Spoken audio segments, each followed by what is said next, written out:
Now to an ABC News exclusive. We're going to have the latest now on the tragic death of a Navy SEAL trainee. A San Diego medical examiner is labeling his death by drowning a homicide. I sat down with his sister and their family attorney who are speaking out for the first time.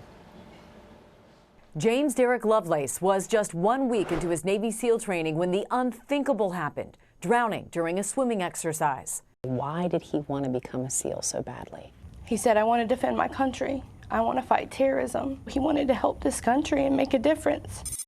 Last Wednesday, a medical examiner's report was made public ruling the 21-year-old's May death a homicide, saying while some could consider his death an accident, the actions and inactions of the instructors and other individuals involved were excessive and directly contributed to the death. You found out that your brother's death was ruled a homicide. Yes. How?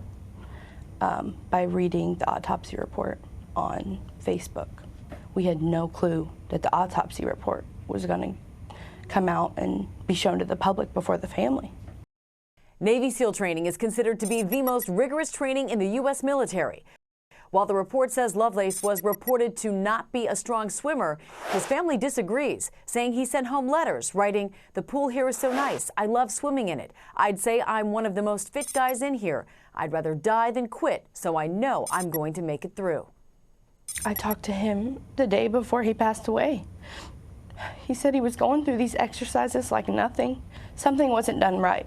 While instructors are supposed to create adverse conditions like splashing and yelling, dunking reportedly goes against training regulations. The medical examiner says she and the NCIS agent watched surveillance video from the exercise showing Lovelace struggling in the water. That's when they say an instructor approaches and apparently dunks him, continually splashing him for several minutes as he continues to struggle before dunking him again. I think it's fair to say there was a few bad apples and kind of rogue instructors that took it too far, and that's really the problem here.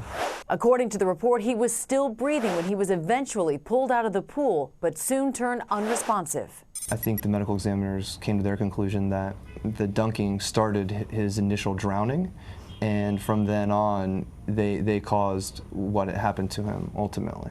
Do you believe that you'll be allowed to see that video? I believe when the NCIS investigation's over, we will be. I mean, if not, I won't stop until I have my hands on it. While defense officials say the medical examiner's ruling does not mean a crime had been committed, the Navy tells ABC News it is fully cooperating with authorities and remains committed to providing the Lovelace family as much support as possible in this difficult time.